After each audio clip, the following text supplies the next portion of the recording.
Hi welcome back to our channel. ಎಲ್ಲರೂ ಹೇಗಿದ್ದೀರಾ? ಎಲ್ಲರೂ ಚೆನ್ನಾಗಿದ್ದೀರಾ ಅಂತ ಭಾವಿಸ್ತೇನೆ. ನಾವು ಈಗ ನ್ಯಾಪ್ಕಿನ್ಸ್ ಮತ್ತು ಬ್ಯಾಗ್ಸ್ ಹೇಗೆ ಫೋಲ್ಡ್ ಮಾಡೋದು ಅಂತ ಹೇಳ್ಕೊಡ್ತೀನಿ, ಬನ್ನಿ. ಈ ಥರದೊಂದು ನ್ಯಾಪ್ಕಿನ್ ತಗೊಳ್ಳಿ, ಆಮೇಲೆ ಈ ಥರ ಫೋಲ್ಡ್ ಮಾಡ್ಕೊಳ್ಳಿ. ಈ ಥರ ಎಲ್ಲ ನ್ಯಾಪ್ಕಿನ್ಸ್ ಫೋಲ್ಡ್ ಮಾಡಾದ್ಮೇಲೆ ಈ ಥರದೊಂದು ಬ್ಯಾಸ್ಕೆಟ್ ತಗೊಳ್ಳಿ, ಆಮೇಲೆ ಎಲ್ಲ ನೀಟಾಗಿ ಅರೇಂಜ್ ಮಾಡ್ಕೊಳ್ಳಿ.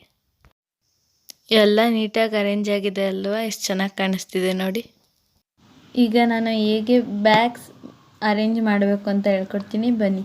ಈ ಥರದೊಂದು ರೈಸ್ ಬ್ಯಾಗ್ ತೊಗೊಳ್ಳಿ, ನಾವು ಹೇಳ್ಕೊಡ್ತಿರೋ ಥರ ಮಡಚಿ, ಆಮೇಲೆ ಈ ಥರ ಮಡಚಿ ಆದಮೇಲೆ ಕಾರ್ಡ್ಬೋರ್ಡ್ ಇಡಿ ಸಪೋರ್ಟಿಗೋಸ್ಕರ. ಆಮೇಲೆ ಎಲ್ಲ ಬ್ಯಾಗ್ಸ್ಗಳನ್ನ ಈ ಥರ ಮಡಚಿ ನಾವು ಹೇಳ್ಕೊಡ್ತಿದ್ದೀವಲ್ಲ, ಎಲ್ಲ ಒಂದೊಂದಾಗಿ ಮಡಚ್ತಾ ಬನ್ನಿ.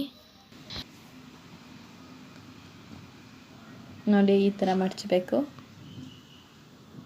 ಎಲ್ಲ ಮಡಚಾದ್ಮೇಲೆ ಈಗ ಒಂದೊಂದಾಗಿ ಹೇಳ್ತಾ ಇದ್ದೀವಿ ನೋಡಿ.